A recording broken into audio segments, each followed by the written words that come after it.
And then if you fast forward from that moment to today, we've run 9 or 10,000 launches globally in 14 markets. Anything from Labubu's with PopMart, LVMH, and Tiffany's Pokemon collaborations, helping Green Day remaster their tracks into old school kind of technology, like launching it on a Game Boy. We work with Topps Collectibles on Travis Scott collaborations with the MLB and WWE. We're in-storing Nike in the UK, France, Mexico, and Australia.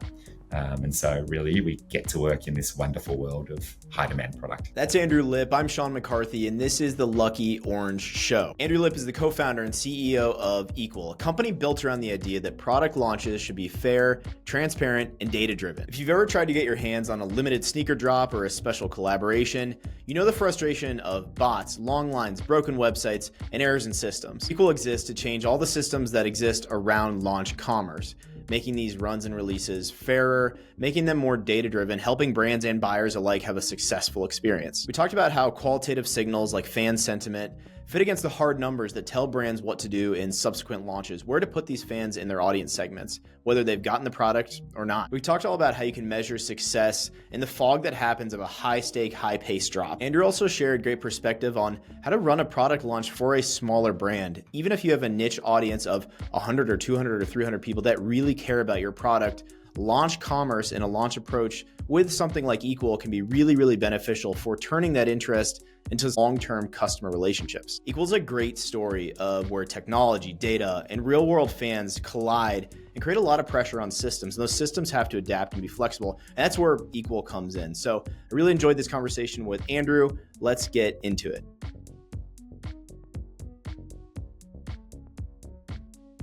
From what I understand, you launched EQL after some experiences yourself as a collector, some frustrating launches, seeing, I think there's a problem we could solve here. Yeah. What's the moment that said, this is something that has to be disrupted? So EQL was founded, and often people say EQL, it's equal because we want to give people an equal chance of getting access to the products they love. And it was founded on that premise. A long while ago, I still am today, but I was a sneaker fan. Mm-hmm. And you can tell by my funny accent, I'm based in Australia. And I was trying to get my hands on, at the time was a Stranger Things Nike collaboration that came out. Oh, wow. Yeah. And I went online to get access to this launch. And I went through checkout and it said that I was successful. And then it asked for me to come in store and actually collect my product.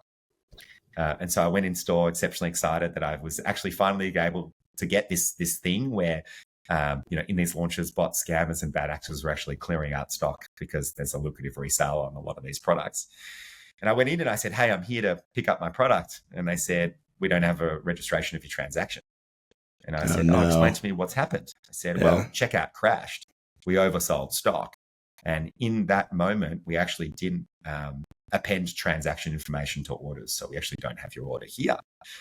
And I said, well, maybe then refund me, or do you have something else here? They said, we can't refund you because we actually don't have your name against the transaction. I said, but my credit card's been debited. They said, sorry, you'll just have to wait for the bank to return the funds. And so I started to realize there's this world of launch commerce that behaves very differently to your standard e-commerce.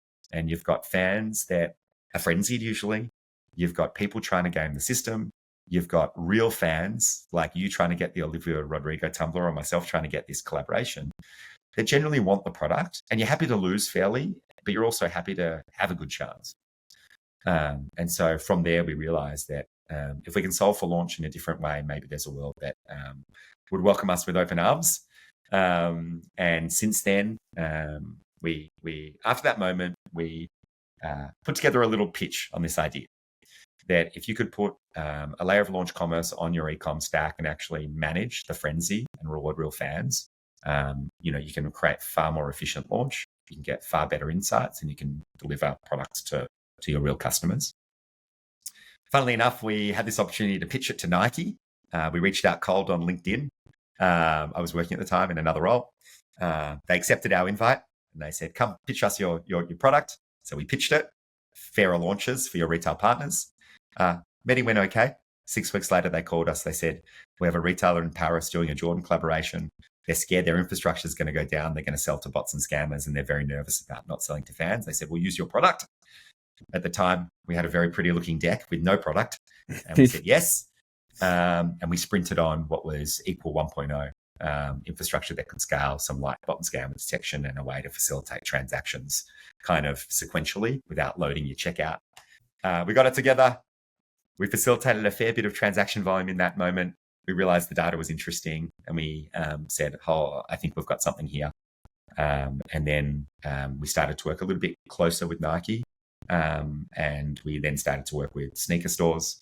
And then if you fast forward from that moment to today, we've run 9 or 10,000 launches globally in 14 markets. We work with sneakers, apparel, streetwear, collectibles, cards, coins, anything from Labubus with Pop Mart that we launch for them. We work with LVMH and Tiffany's Pokemon collaborations. We've worked helping Green Day remaster their tracks into old school kind of technology, like launching it on a Game Boy or a singing fish. We work with Topps Collectibles on Travis Scott collaborations with the MLB and WWE. We're in-storing Nike in the UK, France, Mexico, and Australia. And so really we get to work in this wonderful world of high demand product. Yeah, it's a super cool space. And the idea of launch commerce as sort of a branch of the broader e-commerce picture definitely seems like something that needed the support that you're providing. And there's, as you start to talk through the story, there are clearly some flashy names involved. Those flashy names sit on top of businesses that have high demand for the tools they work with and with the data that they collect. And a lot of what we talk about on this show is that it's really never been easier to collect mountains of data. And it's also never really been easier to get lost in sort of this analytical fog. People have opinions. The insights we are balancing our ideas on might be a little squishy. And so I'm curious, as you go through the fog and frenzy of these really high volume launches, what are some signals that we look at that say this is going well or this is going as we intended? What are some of the kind of the high level numbers that come into play when the teams are using EQL throughout a launch? Yeah. So, to give you some clarity, we help brands create, control, and convert this energy of their most in-demand moments and launches, right? And we kind of talk about turning passion into connection and connection into this long-term value. Long-term value being insights, being connection to fans, being building communities. And so when we look at a launch and how it's performing, first and foremost, was the experience living up to the expectation? Was it silky smooth? Did a fan get to go onto the site? Did the site stay up? Did they feel like they had a fair chance of getting access? So it's kind of like, loosely uptime and experience led. And then the metrics we start to look at also is demand versus supply. So how much was there interest, and was that interest captured against the inventory volumes that were there, to see if what's the demand curve and have you got to pull, into market. We look at, just the general nature of demand. We to understand actually how hot the product was. We also look at kind of support tickets and actually see kind of loosely NPS scores against fans and how they were perceiving the launch experience too. We have post-launch surveys for a lot of our entry volumes as well. But retailers really in these moments want to solve for a couple of things. Did they optimize for sell-through? So did the experience feel no points of tension, and did it run in a way that optimized for selling the product in the best possible way? And we have a number of tools to help do that. They also want to reward loyalty. So did their membership base get access to the products? Were they able to reward VIPs, people in store? So we look at kind of loyalty as a metric, and of the people that got access, were they people they've seen before? Or were they net new customers? Because a lot of retailers use launch as a way to attract interest and acquire customers, right? So net new customers. And then we tend to look at social sentiment. Did the experience feel differentiated? Did it create a wow moment? And then they actually look at operational lag or operational efficiency. Historically, it took us 8 people and 4 weeks to set up these launches. And now did it take them 2 people and 2 days to set up these launches? And so we look at kind of the operational efficiency of these launches to track end to end. Was it a success? You mentioned a couple of things about, obviously this is about, are we selling? Are we knocking it out of the park when it comes to moving products, but it's also about the fan and the customer and the end user. We with websites and website optimization, we always talk about how like you got to start with usability, and it feels like in this moment, in this high stakes moment, usability has to be there. You have to check those boxes. But then on the flip side, you talk about surveying. In a lot of these instances, there's a lot of social conversation happening. And also, one launch probably leads to another launch and another launch. And these things aren't happening in a silo, though there may be some instances where you only work with a brand once. How are the data points that we're talking about used by these brands to help inform subsequent efforts? And how do they compare one launch to another? And, really, I guess kind of baked in there, as I was alluding to, is like, how does fan sentiment fit into all this? Because that's really qualitative, right? Like, maybe you can say on average, people are happier with their experience, the NPS score directly with the purchasing experience. But then it goes beyond that to like product quality when they get it in their hands, or, things of that nature. So how are the brands using these to help inform those efforts? Yeah, when we tend to meet a retailer for launch, they're either coming off some pain. They've tried to run a launch. That launch hasn't gone well. They've had an amount of social blowback. The executive team is unhappy. Their customer support team is very unhappy. Social sentiment has blown up.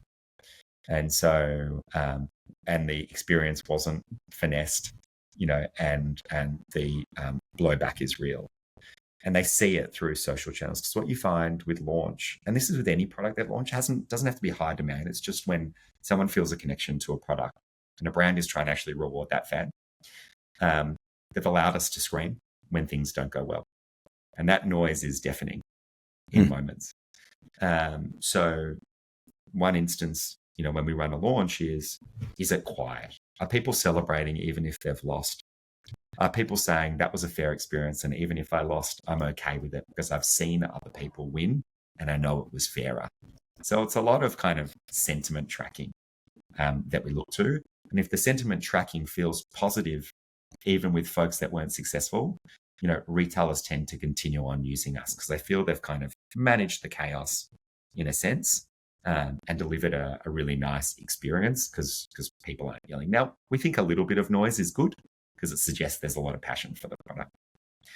We then also tend to work with retailers who have operational pain. It's not necessarily about social sentiment. It's actually about internal pain. Did something go wrong? And are they picking through the rubble of that launch for the next 3 months, tracking transactions, working out who really did check out? Where do the orders live? Did we oversell or undersell? Did people that we thought won not really get product? And are the expectations not delivering? And so with those retailers, they actually look at operational efficiency. They look at, is it a lot smoother this time than last time? Did we not need a war room set up for 24 hours while the launch was on? Did it only require 2 of us internally rather than 10 of us? So there's a lot of kind of internal operational sentiment that tends to make people use us again. Because I look at us as like outsourced launch in a sense, right? But it's tech that does it. And so if they can reduce the operational pain. And the third thing is kind of ROI, right?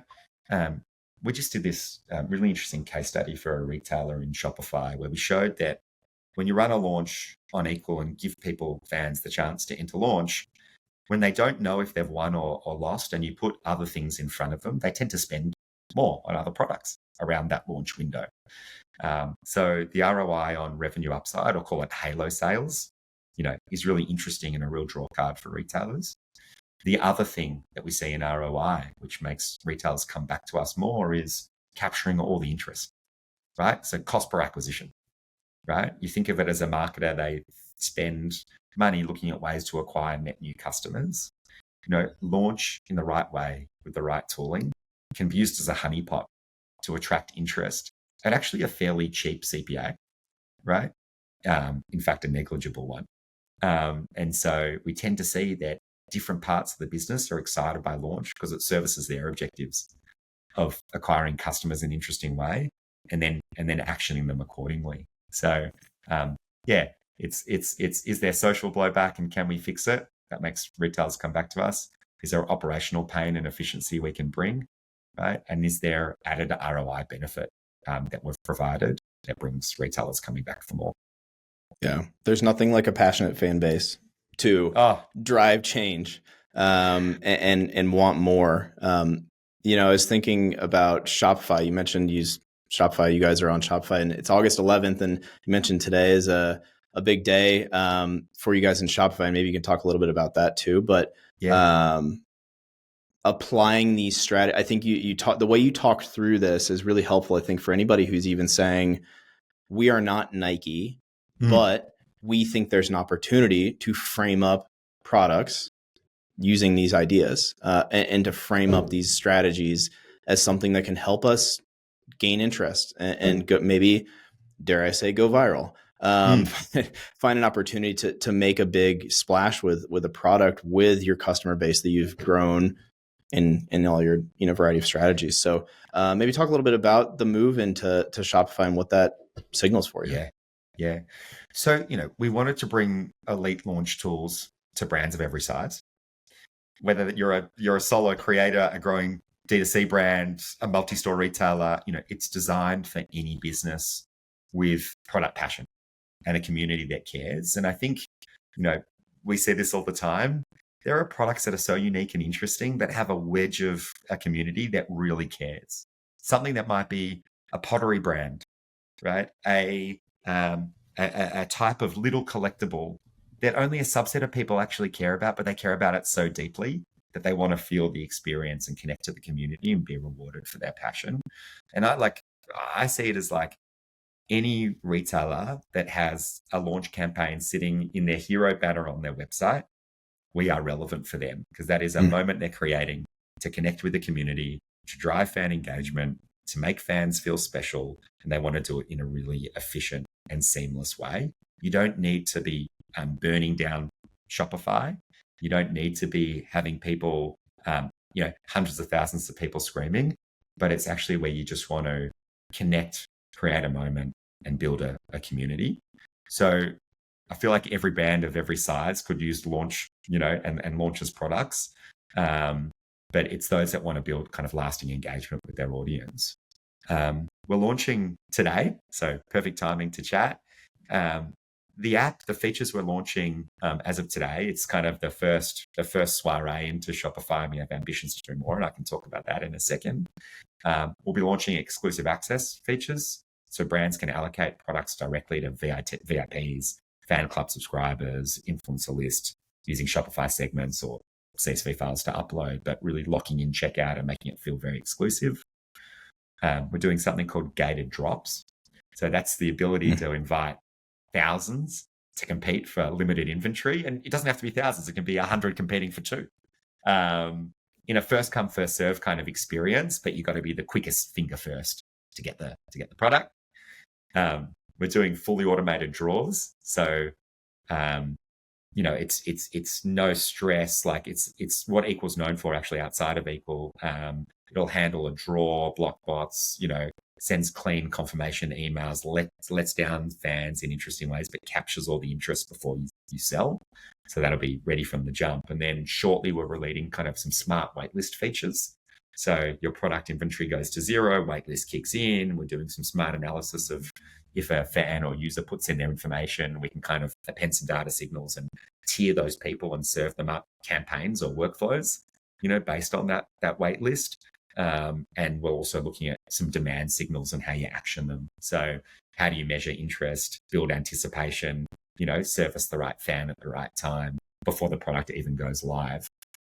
So they're the four features: exclusive access, gated drops, fully automated draws, and waitlists.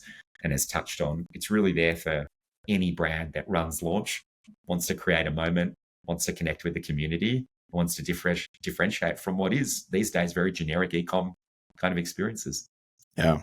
I'm sure by the time I publish this, we will have some of our Shopify merchants using Equal. So if they are, we'll maybe connect them and run a case study or something. But I think that it's a really important strategy for a lot of brands and a lot of Shopify merchants specifically to consider. If you are trying to differentiate and you're trying to deliver a world-class shopping experience, and like you said, e-commerce as it is today is really the same as it was in general 30 years ago. Now, I don't know. I have no idea what it's going to be like in 5 years with everything the way it's changing. But the way you access a website, you click a button, you go to a product page and do all these things, you apply a promo code. There's a lot of things that are very much rooted in the 90s. And that's not to say they don't inherently work, but there hasn't been a lot of innovation in e-commerce to the form factor, basically, of shopping for something. You phrase it nicely, and I kind of tend to get a bit more brash about it. But like, e-commerce is boring. It actually is, yeah. Right? Like, it doesn't deliver the differentiated experience that you expect. And if you relate it to bricks and mortar, now the world is definitely changing, but like activations, experiences, feeling something, being connected to a brand, being able to see product look different, be able to capitalize on that energy, never leaving that interest on the table, like all those things drive launch and drive connection, right? And launch is really hard online, right? It's actually, you cobble together a whole bunch of different apps and different pieces and different team members and different agencies, and you try to design things and create. And, we saw that retailers are using like between kind of 8 to 12 different apps or different little bits of pieces to try to create moments, try to launch product. And they shouldn't have to, and it shouldn't be that hard. And you should be able to connect with your user in a really fun and interesting way. And your products deserve it, and your fans deserve it. And that's what we're trying to help retailers do, is make launch moments, connect with their fans, but make it super simple and have very clear ROI against it. Yeah, I love that. I mean, we think about website optimization in the way of you've got a lot of hard-earned traffic coming to your site. You might be paying for it, some of it. You might also be earning some of it, but it's hard-earned either way. And so to completely dismiss page optimization, you are not really giving your page credit. In the same way we're talking about, you've got this product that you might be very proud of that sells really well generally, but given a launch strategy, could even do bigger numbers, could even change the trajectory of your business. You mentioned that people use a lot of tools and a lot of apps, and no matter what scale we talk about, everybody has a bunch of different reporting views. When you think about the data gathered through launch commerce, how do you see that relating to kind of the broader picture of data and tools and reporting and fitting into that, as opposed to it completely separating, sitting on its own? I mean, we've got ambitions for how data can be used. And I think that, the kind of first principle led thinking of data is it needs to be actionable, right? And it needs to be actionable in a way that doesn't take retailers outside of their comfort or outside of their workflows. So we're looking at ways to not only, our ambition is that the intel we share on launch helps you action additional workflows and additional sales from it. So as an example, you might do a draw for a product. You may have 10 units, but you get 100 people entering for that launch. 10 people walk away happy. 90 people might walk away less happy, but maybe they've had a good experience. But the intel you now have on the 90 is that they had money burning in their pocket for a specific product that they're really excited by. Well, what else could you do to maximize the revenue and the sales from those folks? Well, let's action those 90 with an exclusive offer to come into store and get access to something. Or the next time that we launch a product, they get first access rights to that product, or they feel special with an exclusive access offer to them next that no one else got because they showed their commitment, right? Or the inverse might be that we do a lot of insights around, have you seen these customers before? Right? So let's hypothetically say of the 90, you hadn't seen 45 of them ever, but they look like a profile that drives good LTV. How do we actually pinpoint those and actually give them some offers or some access in a way that we know if we can get them to buy, they will become high LTV customers. So it's not about creating another silo of data that's actionable over here. It's actually about insightful, impactful data that should work into your world. Like, we have ambitions of integrating with Klaviyo. We do stuff around Shopify audience segments. We want to help launch be efficient, not launch be siloed. But it's really about actionable insights that drive other outcomes. And we're very much looking at how you can do that. Yeah. I mean, what bigger intent signal from a new prospect than filling out a form to participate, to potentially get a product in a launch, especially ones where they may stand a very small chance of getting it and they just want to try and get it. And there's no other reason than saying, I want this to fill out a form or to participate. The other thing where data, I think, also becomes interesting is, call it cross-pollination. Like, we have this vantage point, given we work with a whole bunch of retailers, to see the types of personas of fans and what they're going after. And I'll give you like a really interesting example. We did a campaign for Crocs. And we did a campaign for Mad Happy, and they were independent. Mad Happy was launching a collaboration with Uggs, and Crocs was doing one of their limited release drops. And what we actually noticed was that, looking at the data, a lot of people love Crocs and love Mad Happy, right? And so we went to Mad Happy and said, hey, we've got this kind of insight that's telling us that there's an opportunity for a collaboration here, right? And Mad Happy kind of looked into it, and they ended up doing a Crocs collaboration, off the back of that intel. So there's also brand value in the data around understanding, at call it zoomed out, anonymized level, that there's cross-pollination between brands. There are certainly hype chasers, but there are actually folks that are meaningful, that are actually really interested in your product and your brand, and you can capitalize on those insights. That's one way that data becomes valuable. Another way that data becomes valuable in our world is capturing the interest and then knowing what to produce. So we've worked with retailers before where we've said the interest for that product is excessive, and it's magnitudes higher than the inventory you've created. And you could actually restock that product and automatically sell through without having to do anything. And so we've had retailers, based on that interest data, think about producing more the next time. Alcohol brands are brands we work with, like limited release whiskey. We do a whole bunch of work with Sullivan's Cove, Lafroig, Suntory, and showing them that, hey, the interest is high for these premium bottles. You could produce a little more later. You'll increase your yield. Don't create to the total demand, because you might actually kill the demand if you service the entire demand. But that type of intel around capturing interest and knowing what to produce also becomes very useful for brands. You mentioned hype chasers. They're not bots, but there are bots out there. And I know that part of the solution is trying to help brands reduce, bot issues. And the concept of run fair, I think is maybe how that gets pulled in. Could you talk a little bit about how that works? Maybe not from a technical standpoint, but at least like philosophically, how that fits into EQL, and how brands use what I guess you might call fairness data to inform their launch strategy. Yeah. So when there is a high demand product, right now, let's talk about a Labubu or a Travis Scott collaboration, Nike collaborations. There is high resale value on that product, usually, which then incentivizes bad actors to come and clear out stock in volumes. I should caveat this by saying resale is fine.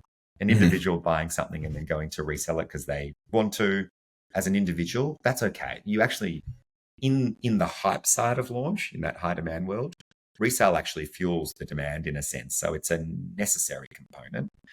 What's not necessary in that world is someone able to come in and clear out 100 units or more than one, call it. They shouldn't be able to clear out the stock and then resell it at a high value at the expense of real fans missing out. And so back when we started this around the 2021 mark, Sneakers Apparel Street, where we're really getting botted, that was people using automation to clear out stock, to bulk checkout. And so we built a lot of IP and tooling around identifying bots, scammers, and bad actors to ensure that they weren't getting their hands on products and real fans were. We released a case study recently with Fanatics Fest, specifically with Topps. They did a Travis Scott MLB collaboration that we helped launch. It had a high resale value. It was an incredibly hot product.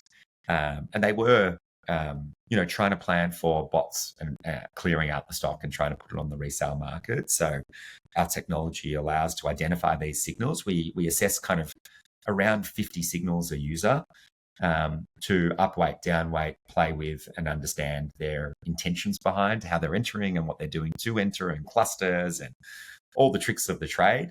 And our ambition there is to upweight those that look like real fair playing users. We can ingest loyalty data as well, so add signals of positivity, but really try to put real products into the hands of real fans, and less so allowing people to use automation and behave nefariously to get products in bulk. Yeah, as somebody who buys a fair number of concert tickets, I see similar movements happening in that space to qualify fans. There's a thing happening in Kansas City with Chapel Roan, and it's an extremely high demand event. And they're running a thing where, you sign up ahead of time and really Yes. trying to battle against a similar type of bad actor in that space. Yeah, we've played in the ticketing world a little bit. It's a hard world, ticketing, for a whole bunch of reasons.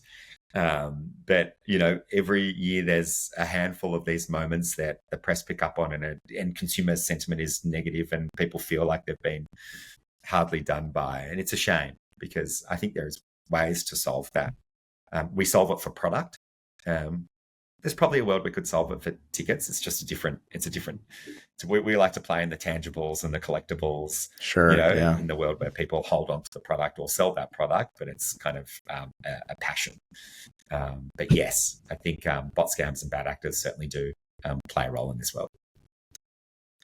One of the, you've got the Shopify launch happening today. So this is clearly an exciting time at EQL. But looking forward through the rest of 2025 and into next year, maybe even, since we're in the back half already, what has you most excited in the space? What do you see as like the biggest opportunities for innovation, or anything that's kind of taking the launch commerce and launch analytics forward, and maybe even any exciting launches you guys are a part of in the next few months? Yeah. So I think first and foremost, our ambition is being indispensable for launch. Like, we want to help retailers manage these moments. And as touched on, it doesn't have to be high demand. It just has to be a connection to a community who is passionate about a moment that looks different to your standard e-commerce. Helping you optimize for selling through your most products that kind of deserve this kind of celebration, helping you reward loyalty in really light touch ways, differentiating that experience and making it super simple for you to use. Our ambitions, right now, off the jump, 4 features in a Shopify app, but we just think launch is this wedge of commerce that's going to boom, and it's going to become the way you actually differentiate in market. And so, our North Star ambition is, call it a launch operating system or launch co-pilot, right? Yes, we're going to give you a feature set that helps you run launch, but we're going to give you intel on audiences on how best to launch. Who should you be selling to? How should you be selling to? And what are you trying to achieve? And then the next layer on top of that is launch co-pilot. Brand A comes with a product they want to sell, and they say, hey, this is our objective. And we come back and say, well, here are all the sequences. Here is what it should look like. Press your button, plan it, move on to your next launch, and add it to the calendar, right? We think there is a real nice way for EQL to be your launch co-pilot, drive efficiency, reduce your operational load, but actually help you intelligently sequence these kind of workflows in a really interesting way, as your co-pilot for launch. On the fan side, I think there's a lot of interesting kind of insights on fans. Like, fans want access, and they want it to feel personal. And I think there's a lot of ways that we in future will connect retailers with fans and audience as a bit of a channel, to help optimize for selling stuff. Like, media is very expensive. The platforms you spend media on to acquire customers, very hard and very competitive. And we think we've got a way to connect the dots between the retailers that are selling really fun things and the fans that want access and personal experience to those fun things, and deliver it in a way that makes it feel special, makes it feel fair, makes it memorable. So we really think that launch is booming and going to be a big wedge of commerce. People just haven't put a ring around it yet, but they're starting to realize it's a world we need to focus on in the right way. In terms of launches we're excited by, we just ran a really awesome launch for Jordan Brand and Undefeated. It was out of Chicago and then all of the US. We do a lot of event activations. We're at the WWE this year, activating for Travis Scott and WWE, where retailers can launch in a space. We can geo-fence, we can upweight VIPs who have certain tickets in an area, give them access first. We did the same at Fanatics Fest in New York. You might see us pop up in some toy events in the next 4 weeks in places. The other things we're doing a lot of is Pop Mart and Labubu launches and helping them activate in store. It's kind of omni-channel launch, right? Online, in-store activations. How do you want to do it? We can help you do it. So we're really excited about those types of launches. High passion, big community, activating in real time. And then we're just really excited by launch becoming a wedge of commerce that everyone can use to really present their brand in an energetic way, and really deliver the experience to their community. You kind of breezed right by it, but I will kind of underscore that launching 4 features on Shopify is no small feat, and getting through everything that you have to get to be fully up and running there. And that's quite an accomplishment. So congratulations on that. That's super duper exciting. And obviously today's the day. So we'll cross our fingers. Everything's good. That's right. Everything is good to go. So that's super duper exciting. Where can people connect with you? Where can people learn more about EQL? And specifically for our Shopify merchants, how would you recommend they go about kind of dipping their toes into launch if they've not yet, as you alluded to, is something that for some people may still be kind of a new strategy? Yeah. So first of all, today we're launching a 90-day free trial. So jump on board, play with the app, run some launches, check it out, and get a real feel for how does it work within your world. Come on board. Number 2, www.equal.com. All the information is there, as well as our listing in the Shopify store. But, we tend to focus a lot on case studies, insights, how other retail brands are using us. And so come check it out. Number 3, reach out to me. I'm on LinkedIn, Andrew Lipp at Equal. Love chatting to brands and partners about how they can. I'm a launch nerd. It's actually bizarre. Like I've become obsessed with it. I can tell you what's going on. Maybe it's the history of loving basketball cards, comic books, and sneakers as a kid. But I'm really in the thick of brands doing launch well. How you can optimize that experience. How you can build fun into the experience. And so, if you want to bounce ideas off me, I'm totally up for talking day or night about launch and how you can build it into your workflows and build it into your strategy. But definitely check out the Shopify app. We love feedback as well. We don't expect to know everything. We've gone deep with customers, and prospects to understand how do we build for you. There's certainly nuances to Shopify, as we all know. It's hard. There's certainly nuances to how your store is set up. But absolutely love for anyone to check it out and try it and come back to us with feedback and tell us how we can optimize the experience. As I said, our ambition is that launch is relevant to all retail brands out there that want to connect with their passionate fan base. And so the app is for you if you want to do that. Amazing. Andrew, thank you so much for your time and for sharing this perspective. I think this is a really exciting opportunity for a lot of Shopify merchants, bigger brands obviously as well, but I think that there's something to this idea to really, really give your products a chance to be something special. If you're growing and you see an opportunity there, help yourself by using something like EQL. So thank you for carving out time this morning for you, and of course, late afternoon, early evening on my end. I was super happy to do this with you. So thank you, Andrew. Sean, thanks for having me. That was great to chat. Really appreciate it. Thanks for tuning in to another episode of the Lucky Orange Show. Now, if you haven't taken a chance to try Lucky Orange yet, I don't know what the heck you're doing, but if you haven't, that's okay. I forgive you. Head over to luckyorange.com to start a free 7-day trial of our award-winning toolkit that has now been used by over 500,000 websites worldwide. Inside Lucky Orange, you'll find tools like website heat maps, session recordings, form analytics, conversion funnels, and communication tools like live chat, announcements, and surveys. Our goal is to give you the behavioral and visual data to help you make better decisions with your websites. When the quantitative analytics might be a little fuzzy, everybody has an opinion.